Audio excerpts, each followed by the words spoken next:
दूसरा, स्पिनोजा का मन शरीर संबंध सिद्धांत।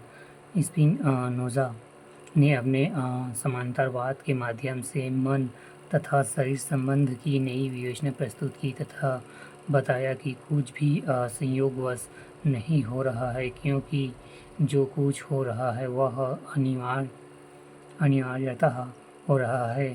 शरीर तथा मन में जो कुछ हो रहा है वह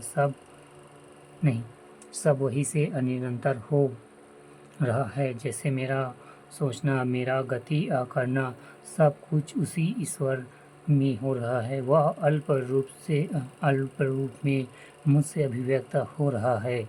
इसमें समझने के लिए स्पिनोजा एक रोचक उदाहरण प्रस्तुत करते हैं।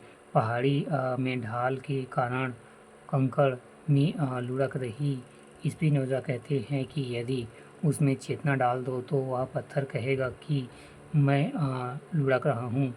स्पिनोजा उससे कहेंगे कि तेरी लुढ़काई हो रही है।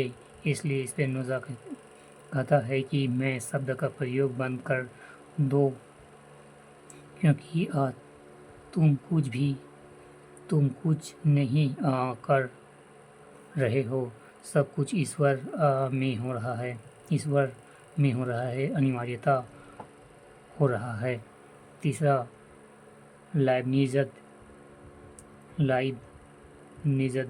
का मन शरीर सिद्धांत।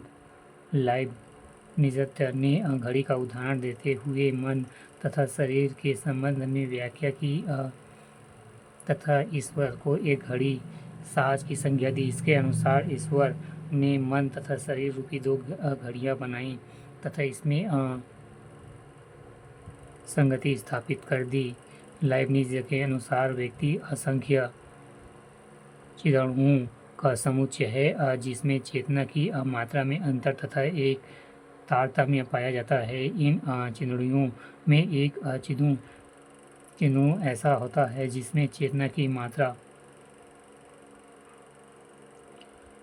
अन्य से अधिक होती है। इस चिन्हों को उन्होंने आत्मा कहा तथा बाकी से चिन्हों को असामूहिक रूप से ईश्वर की संज्ञा दी।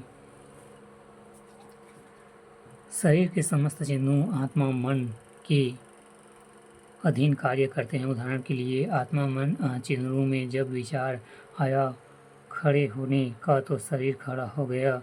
इसलिए नहीं कि आत्मा ने शरीर को प्रभावित किया, बल्कि इसलिए कि ईश्वर ने पहले ही निश्चय कर लिया था कि मन तथा शरीर के चिन्हों को बनाते समय कि कब मन से यह विचार आएगा और तब शरीर के चिन्हों में किस प्रकार प्रतिबिंब पैदा होगा। इसे ही पूर्व स्थापित संगति कहते हैं। इस वाणिज्य के अनुसार मन तथा शरीर में अटूट संबंध पाया जाता है, क्योंकि मन के बिना शरीर और शरीर के बिना मन की कल्पना नहीं की जा सकती।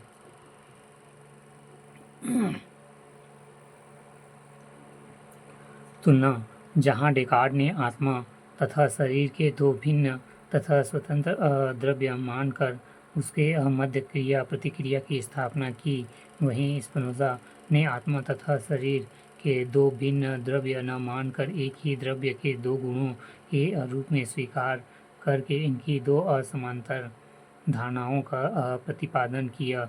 जबकि लाइब्निज़ ने आत्मा तथा शरीर की समस्या का समाधान करने के लिए आत्मा तथा शरीर को दो भिन्न द्रव्यों के रूप में स्वीकार न करके इन्हें एक ही चैतन्य की जागृत तथा सुप्त दो अवस्था कहा तथा बताया कि जब ईश्वर ने आत्मा तथा शरीर के चिन्हों की उत्पत्ति उत्पन्न किया तो उसमें एक प्रकार के सामंजस्य भर दिया, जिसके कारण दो परस्पर स्वतंत्र रूप से कार्य करते हैं तथा उनके कार्यों की अनुरूपता पाई जाती है। जैसे सदाचारी लोग दुखी और दुराचारी लोग सुखी और असंगति है।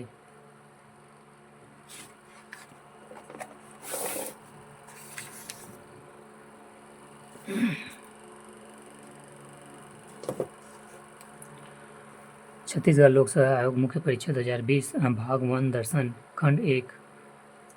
प्रश्न 1, दर्शन का क्या अर्थ है? उत्तर, दर्शन संस्कृति, भाषा में दृश्य धातु से बना है, जिसका अर्थ होता है देखना, अर्थात साक्षात ज्ञान प्राप्त करना। इसलिए दर्शन का तात्पर्य है जिसके द्वारा देखा जाए अथवा साक्षात्कार किया जाए। दिशन्ते अनंत इति दर्शनम।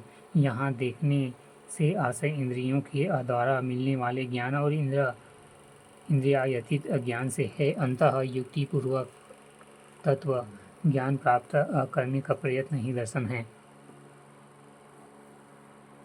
प्रश्न 2, रहस्यवाद से आप क्या समझते हैं? रहस्यवाद ज्ञान की असापेक्षता का सिद्धांत है, जिसके अनुसार प्रत्येक वस्तु के अनेक गुण होते हैं। जिसकी सत्ता गुण या गुण को केवल पुरुष समझता है, वह जानता है। दूसरे तथ्य में साधारण पुरुष वस्तु तथा उसके गुणों को जानने के बाद निर्णय लेगा। इत्याद शब्द के प्रयोग से ज्ञान के 7 स्तर आते हैं, जिसे सप्तभंगी कहते हैं। अंतःस्थवाद ज्ञान की आंशिकता व सापेक्षता को इंगित करता है।